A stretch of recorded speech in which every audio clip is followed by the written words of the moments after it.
تلك الأمثال نضربها للناس وما يعقلها إلا العالمون. إن الحمد لله نحمده ونستعينه ونستغفره ونعوذ بالله من شرور أنفسنا وسيئات أعمالنا. من يهده الله فلا مضل له ومن يضلل فلا هادي له. أشهد أن لا إله إلا الله وحده لا شريك له وأشهد أن محمدا عبده ورسوله. يا أيها الذين آمنوا اتقوا الله حق تقاته ولا تموتن إلا وأنتم مسلمون. يا أيها الناس اتقوا ربكم الذي خلقكم من نفس واحدة وخلق منها زوجها وبث منهما رجالا كثيرا ونساء واتقوا الله الذي تساءلون به والأرحام إن الله كان عليكم رقيبا. يا أيها الذين آمنوا اتقوا الله وقولوا قولا سديدا يصلح لكم أعمالكم ويغفر لكم ذنوبكم ومن يطع الله ورسوله فقد فاز فوزا عظيما. أما بعد فإن أصدق الحديث كتاب الله وخير الهدي هدي محمد صلى الله عليه وعلى آله وسلم وشر الأمور محدثاتها فإن كل محدثة بدعة وكل بدعة ضلالة وكل ضلالة في النار. Jamaah kaum muslimin, sidang jamaah salat Jumat yang dimuliakan oleh Allah Subhanahu wa taala. Masih dalam hitungan hari kita menerima satu berita yang membuat bumi pertiwi ini kembali berduka. Satu berita yang membuat bumi Nusantara ini kembali bersedih. Senin siang kejadiannya.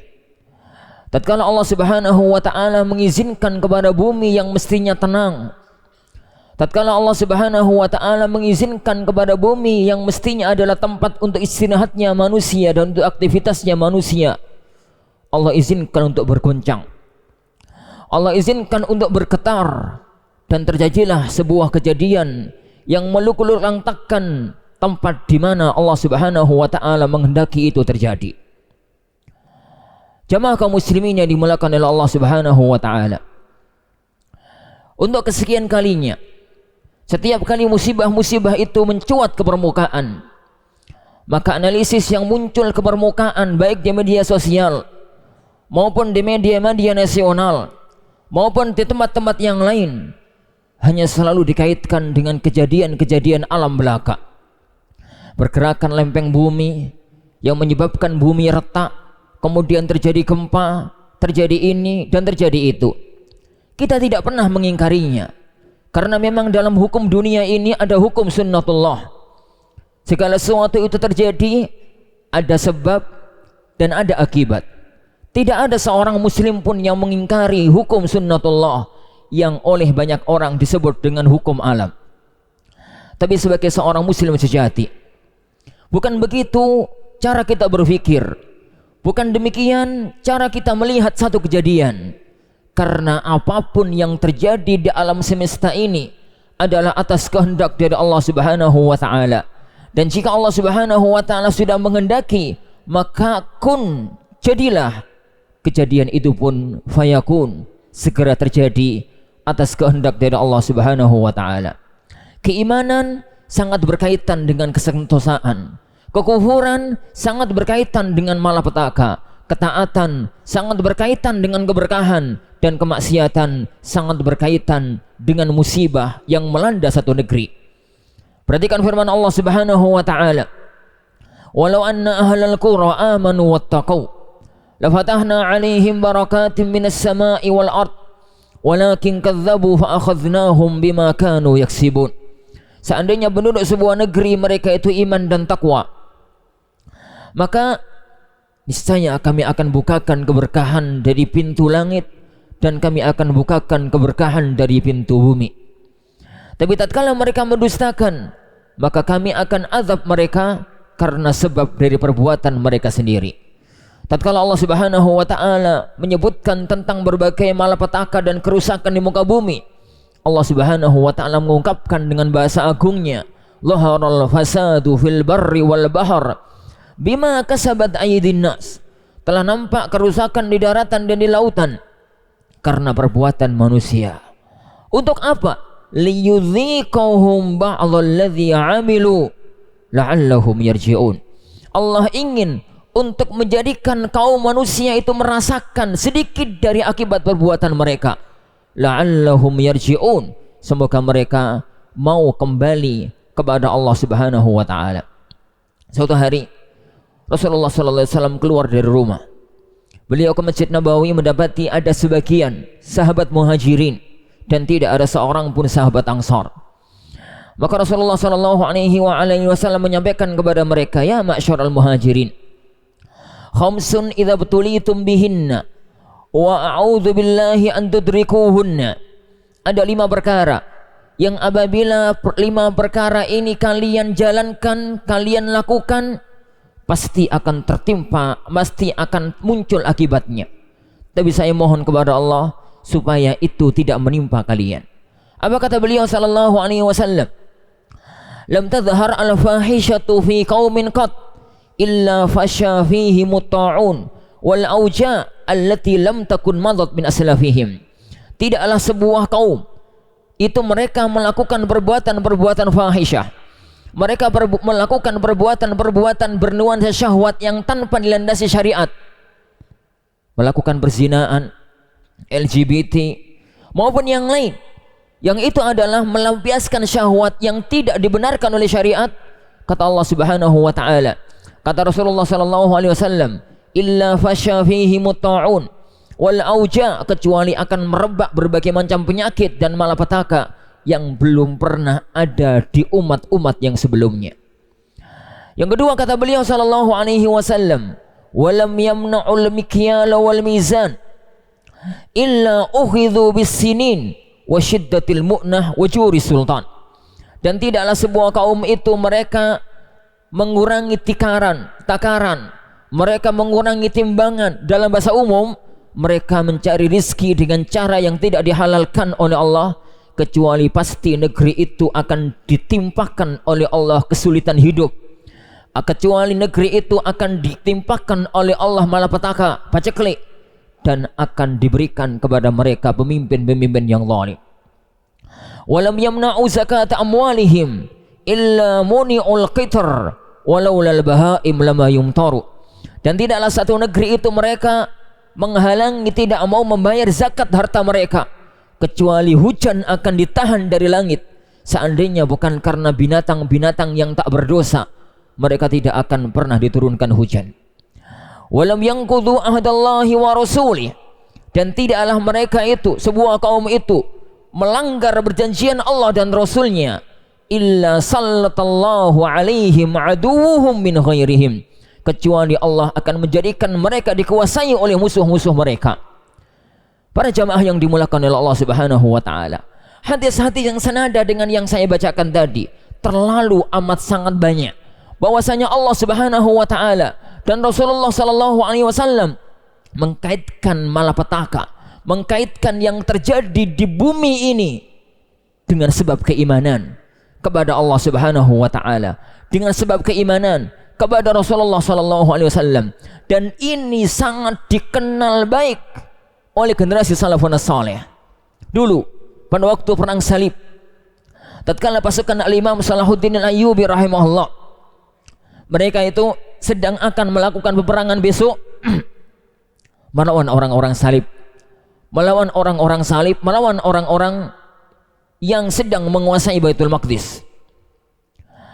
Maka Salahuddin Al-Ayyubi rahimahullah melihat pasukannya di malam hari. Beliau melihat ada beberapa pasukannya sudah bangun untuk salat malam, dan beliau melihat ada beberapa pasukannya yang masih terlelap dalam tidur. Maka beliau mengatakan, menunjuk kepada pasukan yang mereka sudah bangun untuk salat malam. Maka beliau mengatakan, minha huna yatin nasr, dari arah sinilah akan datang kemenangan besok. Karena pasukan-pasukan itulah nanti kita akan mendapatkan kemenangan. Dan beliau menunjuk kepada pasukan-pasukannya yang masih terlelap, tidak munajat kepada Allah Subhanahu wa taala. Beliau mengatakan minha huna ta'til hazimah. Kalau besok kita kalah adalah disebabkan oleh pasukan-pasukan tersebut. Maka demikianlah ya ikhwan, demikianlah kaum muslimin yang dimuliakan oleh Allah Subhanahu wa taala. Dekatkan diri kepada Allah. Yani kaitkan apapun yang terjadi di alam semesta ini dengan iman kita kepada Allah Subhanahu wa taala. Maka niscaya Allah akan memberikan balasannya. Niscaya Allah akan mengungkapkan janjinya kepada kita. Akan muncul satu negeri yang baldatun tayyibatun wa rabbur ghafur. Aqulu qawli hadza wa astaghfirullah li wa lakum wa lisairil muslimin wal muslimat wastaghfiruh innahu huwal ghafurur rahim.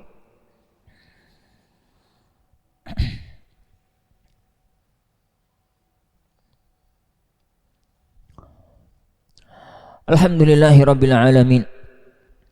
Wassalatu wassalamu ala asyrafil anbiya'i wa sayyidil mursalin Nabiyyina Muhammadin wa ala alihi wa ashabihi ajma'in.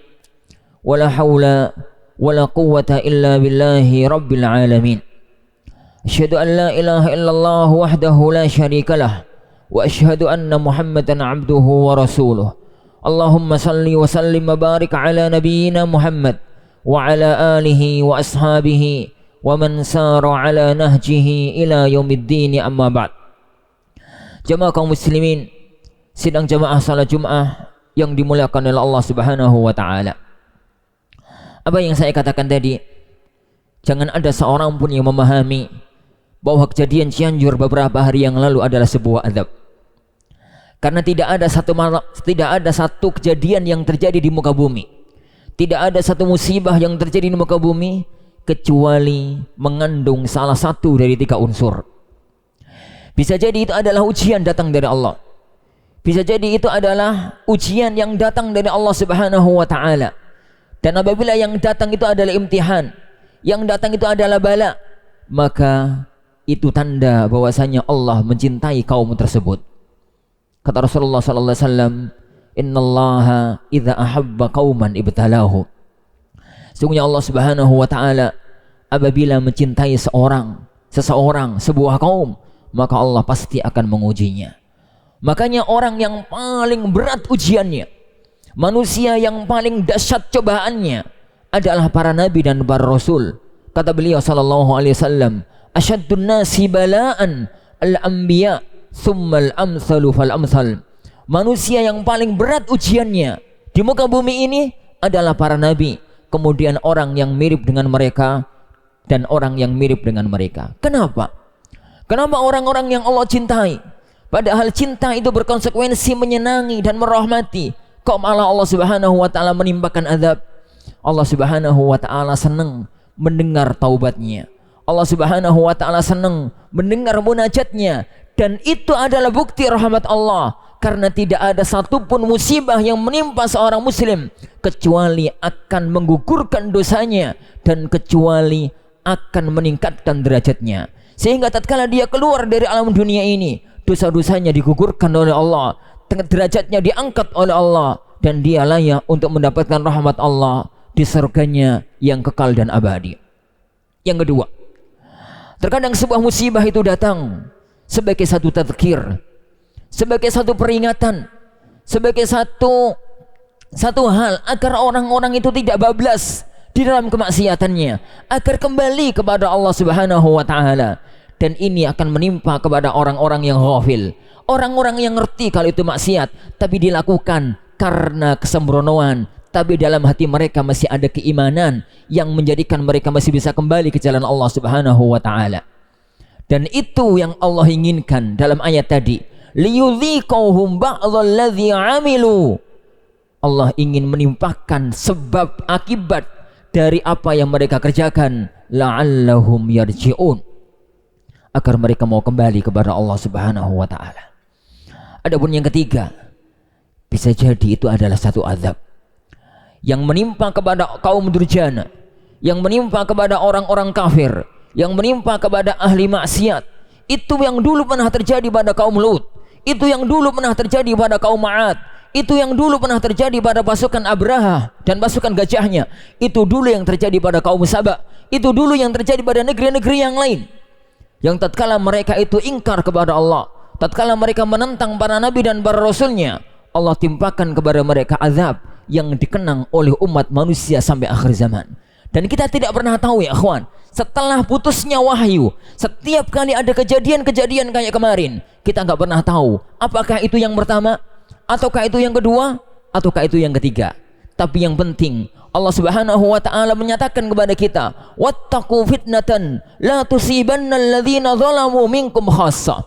Takutlah kalian pada satu hal, satu ujian, satu musibah, satu malapetaka yang apabila itu sudah datang tidak akan menimpa kepada orang-orang yang zalim saja, tapi akan menimpa kepada semua orang, terutama kejadian-kejadian di akhir zaman. Karena salah satu di antara tanda-tanda akhir zaman adalah kasratuz zalazil, banyaknya terjadi gempa di muka bumi. Dalam Sahihain, Rasulullah sallallahu alaihi wasallam menyebutkan dari Ibunda Aisyah radhiyallahu, yang diriwayatkan oleh Ibunda Aisyah radhiyallahu anha, Rasulullah sallallahu alaihi wasallam mengatakan, yakhsifullahu jaishan, Allah Subhanahu wa taala menenggelamkan satu pasukan, satu kaum, min awalihim ila akhirihim, dari awalnya sampai akhirnya Allah jadikan tenggelam mereka di muka bumi. Aisyah radhiyallahu anha heran dengan sabda Rasulullah itu. Maka beliau mengatakan, ya Rasulullah, bagaimana mungkin Allah akan menenggelamkan satu kaum, padahal di antara mereka ada orang-orang awam yang nggak ngerti apa-apa, di antara mereka ada orang-orang yang baik, di antara mereka ada orang-orang yang nggak ikut-ikutan berbuat maksiat. Bagaimana Allah menenggelamkan mereka semuanya? Maka Rasulullah SAW mengatakan, yahsifullahu bi awwalihim wa akhirihim wa yab'atsu ala niyatihim. Allah tatkala mendatangkan musibah akan menenggelamkan mereka semua, tapi tatkala nanti dibangkitkan oleh Allah, kebangkitannya tergantung kepada niatnya masing-masing. Ada orang-orang yang meninggal dalam kejadian-kejadian semacam itu, meninggal dalam kondisi maksiat, dan itu adalah satu azab. Dan apabila ada orang dalam kejadian-kejadian semacam itu meninggal dalam saat ketaatan, itu adalah syahid, karena mereka berarti meninggal dunia fil hadmi. Dan salah satu di antara orang yang mati syahid adalah orang yang meninggal dalam reruntuhan benda yang keras. Pahamilah masalah-masalah semacam ini, sehingga kita menjadikan kejadian-kejadian kayak kemarin bukan sebagai fenomena alam belaka, tapi untuk mendekatkan diri kita kepada Allah Subhanahu wa taala. Adapun kita yang jauh dari kejadian, kita yang jauh dari tempat itu, yang tidak merasakan kejadian itu, sadarilah ya ikhwan, Allah Subhanahu wa taala yang mampu menjadikan negeri Cianjur, negeri yang tentrem Kerto Raharjo, di Senin paginya tiba-tiba jeritan dan tangisan melanda negeri itu sore harinya sampai sekarang. Maka Allah pun mampu menjadikan negeri ini negeri yang semacam itu jika Allah menghendaki. Mendekatlah kepada Allah Subhanahu wa taala, rujuklah kepada Allah Subhanahu wa taala sebelum hal-hal semacam itu ditimpakan oleh Allah di negeri ini. Yang kedua, sebagai seorang muslim membantu saudara-saudara kita yang tertimpa musibah, yakni karena Allah Subhanahu wa taala menjadikan kita adalah bersaudara. Innamal mu'minuna ikhwah, bahwasanya kaum mukminin adalah saudara yang saling membantu antara satu dan yang lainnya. Semoga Allah Subhanahu wa taala menjadikan kita adalah di antara hamba-hamba Allah yang mampu mengambil ibrah dari semua kejadian di sekitar kita sebelum kita dijadikan ibrah oleh orang-orang yang di luar kita. Alhamdulillahirabbil alamin, wassalatu wassalamu ala asyrafil anbiya'i wal mursalin. Allahumma ighfir lil muslimina wal muslimat wal mu'minina wal mu'minat al ahya'i minhum wal amwat innaka sami'un qaribun mujibud da'wat. Rabbana la tu'akhidhna in nasina wa akhtana. Rabbana wa la tahmil 'alaina isran kama hamaltahu 'alal ladzina min qablina. Rabbana wa la tuhammilna ma la taqata lana bih. Wa'fu 'anna waghfir lana warhamna anta maulana fansurna 'alal qaumil kafirin. Rabbana hab lana min azwajina wa dhurriyyatina qurrata a'yun waj'alna lil muttaqina imama. Rabbana atina fid dunya hasanah wa fil akhirati hasanah wa qina adzabannar. Ibadallah, innallaha ya'murukum bil 'adli wal ihsan wa ita'idil qurba wa yanha 'anil fahsya'i wal munkari wal baghi ya'idzukum la'allakum tadhakkarun fas'alullaha yu'tikum wastaghfiruhu yaghfir lakum wa la dzikrullahi akbar wa aqimis salam. Al Furqan TV, saluran pendidikan, dakwah, dan inspirasi Islami.